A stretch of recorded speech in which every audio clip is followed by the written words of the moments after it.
Shalom, selamat pagi jemaat dikasih Tuhan. Kembali di awal pekan ini kita berjumpa lagi dalam renungan pagi. Mari pagi ini saya mengajak kita semua untuk kembali merenungkan firman Tuhan, supaya melalui firman Tuhan kita terus dibangun, diteguhkan dan dikuatkan dalam iman dan pengharapan.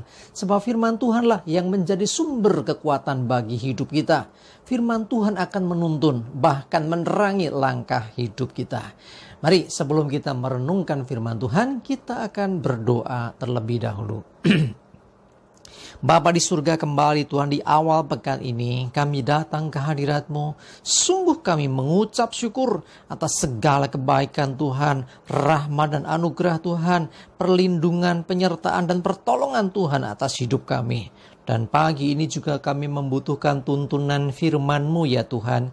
Mari Tuhan singkapkan, Tuhan nyatakan kebenaran firman-Mu dan juga urapi kami semua. Sehingga kami bisa menangkap pesan-Mu, mendapatkan rema yang dari Tuhan dan juga mengerjakannya dalam hidup kami.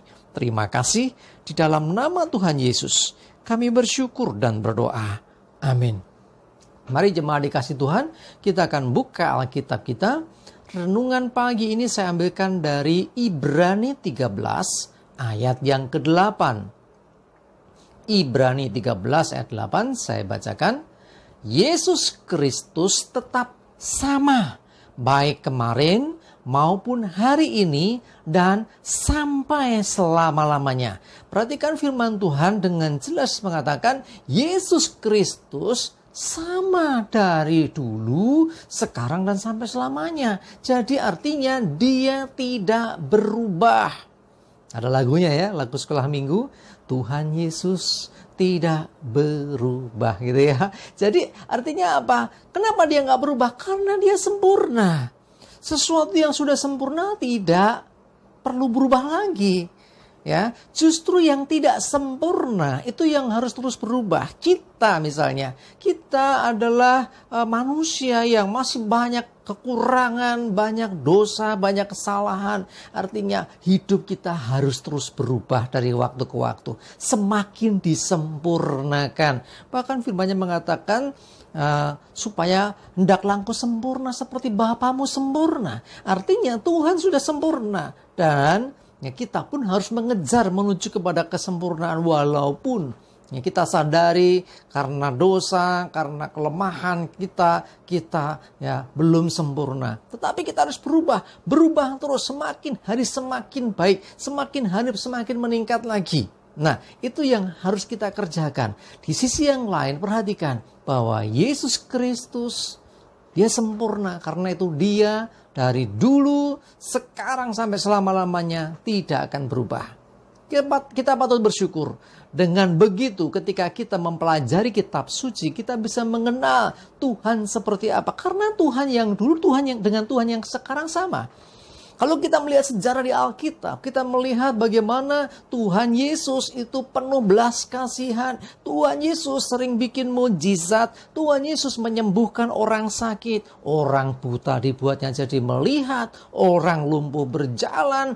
Orang yang kerasukan setan dibebaskan. Bahkan orang mati dihidupkan. Kuasa Yesus Kristus yang sempurna itu, yang zaman dulu itu sudah dinyatakan dengan luar biasa, kuasa yang sama berlaku karena Tuhan Yesus tidak berubah.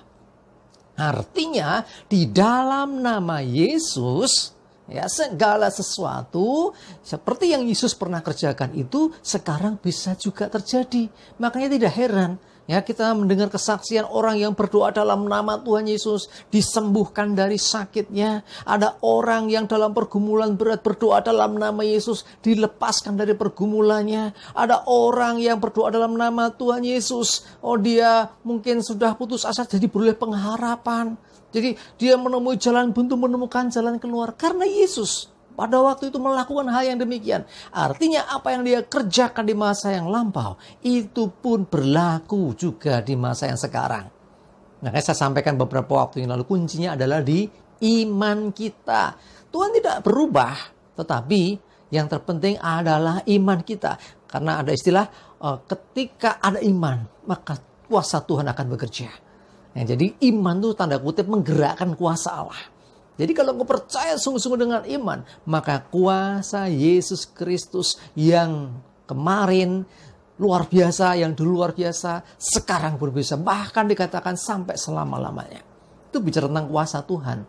Jadi tidak heran ya, kuasa itu masih berlaku. Ya, banyak mujizat masih terjadi sampai hari ini karena Dia tidak berubah. Bukan hanya bicara tentang kuasanya, kasih Tuhan pun tidak berubah.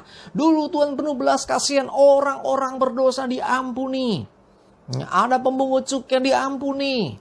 Ada seorang pelacur yang diampuni. Ya, bahkan orang yang berdosa yang disalibkan bersama-sama dengan Yesus diampuni. Nah, artinya Allah, yaitu Yesus Kristus, penuh pengampunan. Dia maha pengampun. Jadi artinya lagi bahwa ketika kita berbuat salah, ketika kita menyadari kita sudah berdosa, datang kepada Tuhan, minta ampun, maka pengampunan itu pun tetap terjadi. Artinya Tuhan tetap mengampuni karena Dia tidak berubah. Dulu, sekarang, sampai selama-lamanya. Yesus Kristus tetap sama, baik kemarin maupun hari ini dan sampai selama-lamanya. Kita bersyukur. Ya, jadi sekali lagi, jadikan kitab suci, Alkitab kita pedoman. Karena sudah jelas statementnya bahwa Yesus Kristus sama. Jadi Alkitab bisa menjawab apa yang sesungguhnya kita hadapi.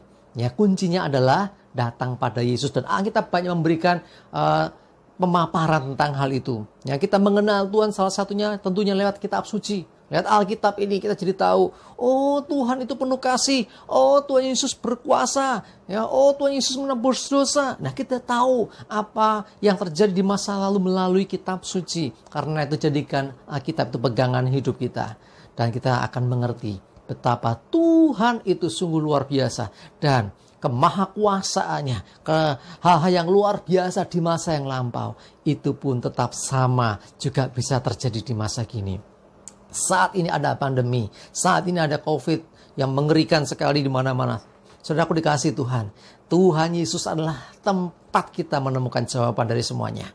Ketika engkau dalam ketakutan, datang pada Yesus. Ketika engkau sakit, datang pada Yesus. Ingat, Yesus yang sama yang telah menyembuhkan orang sakit di masa yang lalu, juga Tuhan yang sama yang sanggup menyembuhkan engkau pada masa kini. Ya, Tuhan yang penuh kasih di masa yang lalu, juga Tuhan yang sama yang penuh kasih di masa kini. Ya, Tuhan yang mengasihi orang berdosa di masa yang lalu, Tuhan yang sama juga mengasihi semua orang berdosa di masa kini. Tujuannya supaya orang berdosa bertobat dan diselamatkan. Mari jemaat dikasih Tuhan, kita bersyukur punya Tuhan yang tidak berubah. Karena itu kita terus harus semakin melekat kepada Tuhan. Semakin hari semakin mengalami pengenalan akan Tuhan. Sehingga kita bisa hidup seturut dengan kehendak Tuhan. Ingat, Dia sempurna. Kita yang harus terus berubah menuju kepada kesempurnaan. Amin, kita berdoa. Bapa di surga, terima kasih Tuhan, kami bersyukur untuk firman-Mu hari ini. Sungguh Tuhan Yesus, Engkau tidak pernah berubah. Engkau tetap sama, Yesus, yang kemarin, yang dulu, yang hari ini, yang sekarang, bahkan yang besok, bahkan sampai selama-lamanya. Engkau tetap Tuhan Allah yang penuh kasih, Tuhan Allah yang penuh kuasa. Dan kami percaya kasih Tuhan, kuasa Tuhan, bahkan penyertaan pertolongan Tuhan juga tetap terjadi atas hidup kami. Terima kasih Tuhan, dalam kelemahan, dalam keterbatasan, dalam segala dosa kami, Tuhan, kami mau Tuhan datang padamu. Kami mau mengandalkan Engkau, karena Engkau penuh kasih, penuh pengampunan, dan juga pertolongan-Mu sempurna atas hidup kami. Terima kasih, kami mengucap syukur. Kami serahkan hari ini Tuhan, mohon pimpinan Tuhan, jauhkan celaka dan mara bahaya. Damai sejahtera dan berkat Tuhan menyertai kami semua. Dalam nama Tuhan Yesus, kami bersyukur dan berdoa. Amin. Mari jemaat dikasih Tuhan, semangat terus, maju terus dalam iman dan pengharapan. Tuhan Yesus memberkati kita semua. Amin.